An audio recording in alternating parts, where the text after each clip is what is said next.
All righty. Well, we can go ahead and get started here.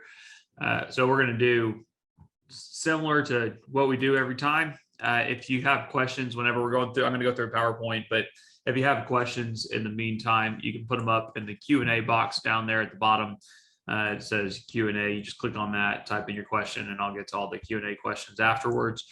I'm going to go through some parts of this PowerPoint, just so you know. There's basically two types of H-2A employers. You've got H-2A, what are called fixed site operators, which is someone that owns and operates their farm, or it's for their own agricultural operation, is what a fixed site operator is. There's also what is called a farm labor contractor. A farm labor contractor is someone basically that performs a function of the agricultural process on someone else's farm. So what I'm going to do is, while I go through here, I'm going to highlight, all right, this is specific to a farm labor contractor, but this is what you do if you are a farm labor contractor. But what you should do if you're someone that files H-2A applications and you're not a farm labor contractor, that will be just ignore those parts, because those parts aren't relevant to you. But the parts that are relevant to you, a lot of it, the vast majority of it is still relevant to you. There's just small parts that aren't. But I'm going to make sure to point that out, and I'll make sure to reemphasize this point as we go along. So let's take a look here.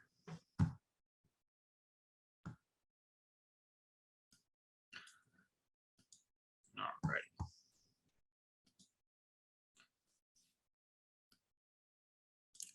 I'm going to do this. I'm going to share my screen real quick, just for anyone that just joined. Take a look at just at the bottom.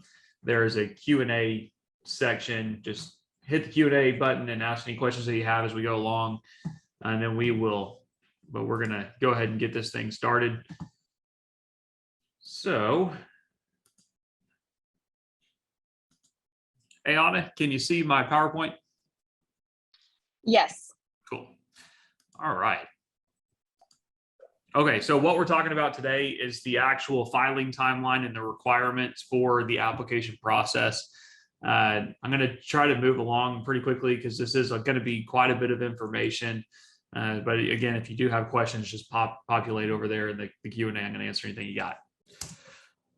Okay, so this is our process with our clients and how we like to do things. So 90 to 80 days prior to the start date, or the date of need, the first date that you need your workers, we'll draft and send over what we call a JCP, also known as a job order confirmation page. Basically, what we do is we get the information from you, we consolidate it on this form, we send it over to you for signature, so that we're on the same page as to what we're filing on your behalf.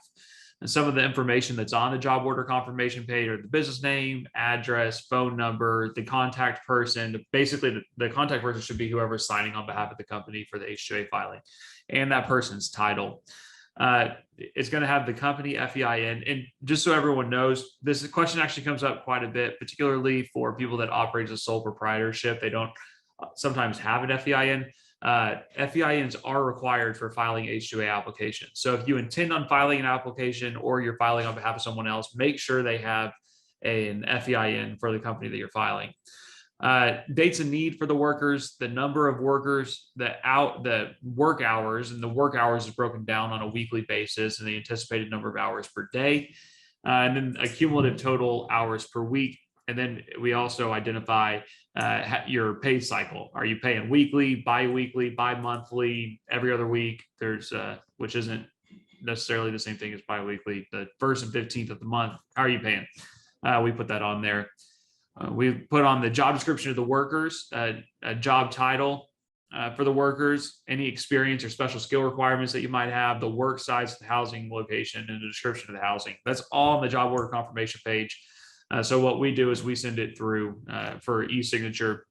We get that back, and then we move on to the next step, which is filing the ETA 790. So absent an emergency, which we will get into emergencies at the end, there are certain qualifying emergencies where the certifying officer from the Department of Labor could waive the regulatory timeline. But in the regulations provide that the application should not be filed less than 60 days prior to the date of need and no more than 75 days in advance of that date of need. You file the ETA Form 790 with the state workforce agency serving the area of intended employment. If your job is in between multiple states, what you do is you file with one of the states serving the area. And so it's fine. You can go with either one, whichever one you want to use. I definitely have preferred state workforce agencies. So a lot of times I'll look at it and I'll say, all right, which one of these is a more efficient state workforce agency, and I'll go to that state workforce agency. The closer to 75 days in advance, the higher likelihood that the DOL will approve the application timely. The DOL has regulatory requirements, but there's no enforcement mechanism. So they often, very, very, very often don't hit their requirements, particularly this year. Now, this one right here, this one's specific to farm labor contractors. Just to reiterate, farm labor contractors are someone that's basically performing a portion of the agricultural process on someone else's farm. And if you are a farm labor contractor, we have two documents that we have, which are part of the application filing requirements for farm labor contractors.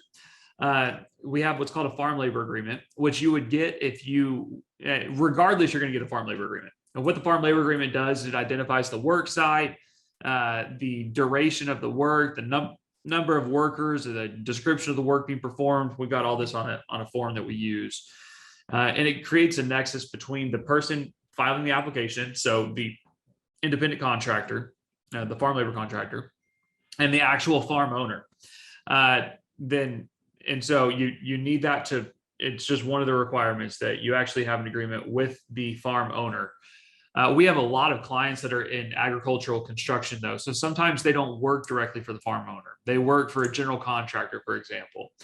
And so they'll get the farm labor agreement with the general contractor. And then they also have to get what we call an owner agreement. And the owner agreement is an agreement between the farm owner and the general contractor. So what it does is it creates a nexus between subcontractor and farm owner. So owner agreement basically says, this general contractor has the authority to contract on my behalf to get subcontractors to build this livestock confinement, for example. And then the farm labor agreement actually does just that. So again, that's something that's specific to farm labor contractors. If you're someone that files H-2A applications and the H-2A applications are just for your own agricultural operation, you don't have to worry about that part. So then you file the ETA 790, the things that you should expect next. Within 7 calendar days, you should have a receipt of the application from the state workforce agency, and the state workforce agency will either approve, deny, or request modification of your ETA 790. I have seen state workforce agencies go way over this, which is a qualifying reason for an emergency filing should you need it. But that is the rule. The state workforce agency is supposed to get back to you within 7 days. This is also what prompts the state workforce agency to post your job into their online job database. So it's advertising your job to the U.S. workforce. This is also the thing that prompts the state workforce agency to reach out to you for a housing inspection. So a lot of stuff starts with the ETA 790. Once that's approved, the next step in the process is filing the 9142. The 9142A is filed with the Chicago National Processing Center, and the regulations require that this is filed no less than 45 calendar days in advance, absent some emergency circumstances. So you'll get your ETA 790 back from the state workforce agency, or if you're our client, we'll get it back, and then we'll file this on your behalf. Some of the big things that come up during the 9142A stage that hold up your application are housing issues. So technically the state workforce agency must approve the housing at least 32 days prior to the start date of the application. Again, they get the government standards on what they actually do. It varies quite a bit, but they're supposed to 32 days prior to the start date need to approve the housing. So you need to be really shooting for that, making sure that your housing is approved as early as you possibly can. It does end up making a big difference. And You also want to be cooperative and responsive to the state workforce agencies so that if there are already issues with your housing, they can be addressed in a timely fashion so it doesn't delay the processing of your application. It's very important. This one is specifically if you are a farm labor contractor. Prior to ever filing anything, if you're our client, we'll do this on your behalf, but prior to filing anything, you need to have, in the vast majority of circumstances, you need to have what's called a farm labor contractor's license, and then FLCEs, which are just authorized drivers for the farm labor contractor. So right now, the current application processing times as of May 25th, 2022, what we've been seeing is about 17 weeks from start to finish of a new FLCE application. So they're just really slow. So well in advance, you want to have your farm labor contractor's license issued. You need to have driving authorization approved, and your vehicles need to be up to date on your farm labor contractor's license. For our clients, it's something that we do for them, but if you're not our client, or if you're wanting to do that yourself, that is something to be aware of, and you need to do this well in advance of ever filing anything. But that is one of the biggest hiccups that we see with these H-2A filings, particularly now because the Department of Labor has been so slow. All employers under the H-2A regulations require a certificate of insurance, or a COI. It needs to be up to date. The certificate holder needs to be the Chicago National Processing Center, the Department of Labor, and then their address is 11 West Quincy Court, Chicago, Illinois, 60604. That's the address that you put as a certificate holder. In the description, you need to put the coverage is valid in whichever state you're performing work. So after you file the 9142A, one of two things are going to happen next. The Department of Labor is supposed to, within 7 days of receipt of the 9142, for the most part, they do this. Not always, but they do a pretty good job of this. Within 7 days, they'll either issue what's called a notice of deficiency or a notice of acceptance. Without a notice of deficiency, it goes to notice of acceptance. If they have any modifications they want to see on your application, or any questions or concerns to make sure that your application is fitting within the regulatory framework, they'll issue what's called a notice of deficiency. The notice of deficiency will outline basically what they want to see or have an additional explanation for on your application. Sometimes it makes sense. Sometimes it doesn't make any sense at all. This is a very important part of the process, though, because everything that you're putting into this file, that the burden of proof is on you as the employer to demonstrate that your application and your business fit within the regulatory framework to qualify for H-2A certification. And so whenever you're responding to the notice of deficiency, you need to be very sure that your response is consistent with the regulations. Something that I see a lot is that what'll happen is someone will file an H-2A application, particularly someone that frankly doesn't know what they're doing. They'll file an H-2A application. They'll get a notice of deficiency. They'll respond to the notice of deficiency. It'll be a half-baked bad response. It'll be denied. And then they'll do they'll appeal the decision based off administrative review. Upon appeal, the ALJ will confirm the denial from the certifying officer, because the certifying officer actually does know what they're arguing here. And then the Department of Labor will use that as precedence to try to deny a lot of other applications that go out that introduce a lot more evidence. And so it's bad for the industry in general if you have half-baked notice of deficiency responses. It's not only bad for yourself, it's bad for everyone. So don't do it. The notice of deficiency is a very, very important part of this process. It's a part that requires that you actually know the regulations. In a lot of circumstances, it requires that you actually know established judicial precedents on these. And so don't take notice of deficiencies lightly. It's not a cause for concern whenever we're filing applications, because we usually know if they're going to issue notice of deficiency, what they're going to issue it on, and we try to preemptively keep them from even having to ask those questions. But if they do, we know how to respond to notice of deficiency. And if our application's even denied, which has happened, we respond so thoroughly that we're confident going into an appeal, which we oftentimes do, are called de novo appeals, which are different than the administrative review appeals. So we really, really beef up our our case because that's what's required in the regulations, and that's what the judges want to see. So that way, if the Department of Labor is going to deny our applications, they're going to have some pretty strong argument to make that denial hold up. Whenever you get your notice of acceptance, it will request that you submit a recruitment report. And within 7 calendar days from the issuance of the notice of acceptance, you need to submit the recruitment report.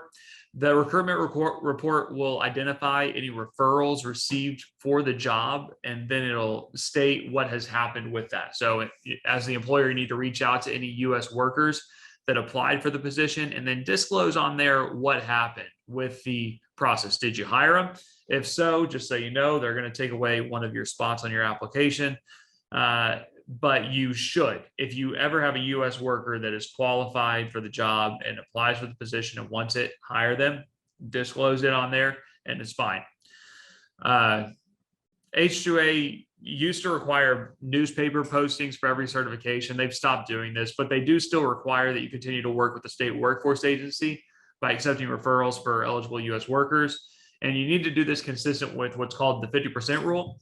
The 50% rule, it basically just requires that you hire any able, willing, and qualified U.S. workers until 50% of the work contract has passed by. So as a precautionary note, the Department of Labor may still require newspaper advertisements to demonstrate positive recruitment. They've actually required this from us on several certifications this year. So be sure in your notice of acceptance to look out for that as well. This isn't really related to the notice of acceptance, but it is something that I like to bring up regularly because this is an actual criminal offense. So, and not a lot of stuff that's going to get you arrested here, but this actually could. Don't confiscate workers' passports, visas, or other immigration documents whenever they do get up here. If a worker asks you to hold on to them, say no. It's very, very important. Department of Labor will ask you that in every single audit. And if you do it, they will really come down on you. So do not hold their immigration documents. The job, it always has to be 35 hours a week, and you can't have any recent or future layoffs. So those are all just parts of the process. So whenever you get certification, you're supposed to get a final determination from the certifying officer with the Department of Labor within 30 calendar days of the date of need. So note, if your job starts on March, well, March isn't a good one, but if it starts on April 1st, you should have a decision by March 1st. Again, Department of Labor does not always actually do that, but it is technically in the regulations. Once you get the certification for the Department of Labor, the next thing that you'll file is a form I-129, or if you're our client, we'll file it on your behalf. And the I-129 goes to the Department of Homeland Security, and it just says, hey, I got this certified from the Department of Labor, and now I'm seeking to hire H-2A workers. So can I get an approval? So anyways, upon approval, that you're able to actually transfer workers from within the United States, or you can actually process them abroad. You actually identify that on the I-129, but that is that's where you get to actually do the appointment booking and all the fun stuff. Everything starts happening really, really fast once the I-129 is approved. So with worker recruitment, we have an internal policy where we won't knowingly process workers that have worked for another one of our clients in the prior calendar year. We do expect all of our clients to recruit and train, or if we can recruit for you, and we can recruit workers that don't violate this and still meet your work requirements. But we do expect our clients to train their own workforce. Basically, we just don't want to be used as a tool to steal workers from one of our clients for another one of our clients. So that's just one of our rules. But yeah, after the I-129 is approved, we will book appointments and make sure that the workers are consistent with that rule as well. So I told you we would get back to what is an emergency filing. So what can you do to speed up this whole process? What can you do to get the regulation timeline waived? There's a lot of reasons, but the most common reason is that an employer just didn't file and didn't make use of H-2A visas in the prior calendar year, or the prior growing season is how the regulations actually say it. So if you're a first-time H-2A employer, you can file emergency applications your first year. In future years, you actually have to file it consistent with the regulations.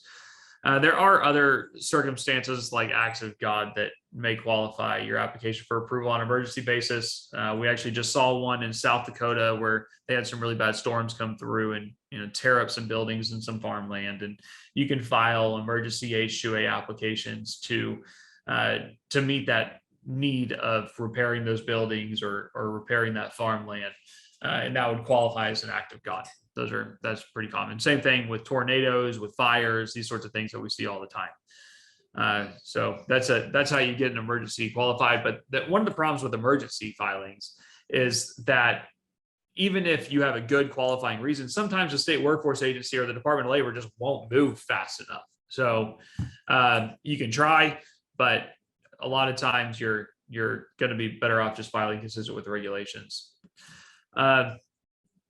Post-certification, there is still a recruitment report requirement once 50% of the work contract has elapsed, which is for our clients, we do this for them, but once 50% of the work contract has elapsed, you need to update your recruitment report. So you'll have two separate recruitment reports. You'll have one that's just called your recruitment report, one that's called your 50% recruitment report. The 50% recruitment report will still say what happened with any applicants that you received through 50% of your work contract. So that's the process in a nutshell. I know that was a lot of information and I was speaking quickly, but that's because there was a lot of information. I'm going to go ahead and stop sharing this now. Let's go over here. Okay, cool. So let's see if we have any questions. Other than housing requirements, are there any differences in filing for goat herders? Can they stay longer than 10 months? So goat herders, I don't think can stay longer than 10 months. Sheep herders have a specific exemption in the rules that allow them to stay longer than 10 months. Goat herders don't. So filing a goat herder application would be a lot like filing another application. You would still need to establish the seasonal nature of it. That's a good question. Or I guess the temporary nature of it. Technically, it could be temporary, but yeah, you would probably want to do it on a seasonal basis so you could do it every year. What other questions might y'all have? It can be about anything. It doesn't have, just so y'all know, the way that these questions work is you can ask any question that you have. H-2A, H-2B, TN, green card applications, it doesn't matter. This is kind of just time for y'all to ask any questions that you might have.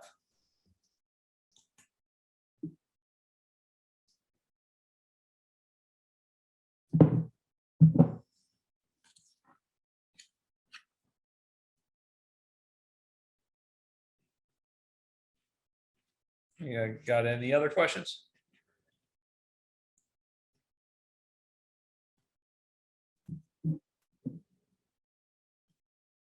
No.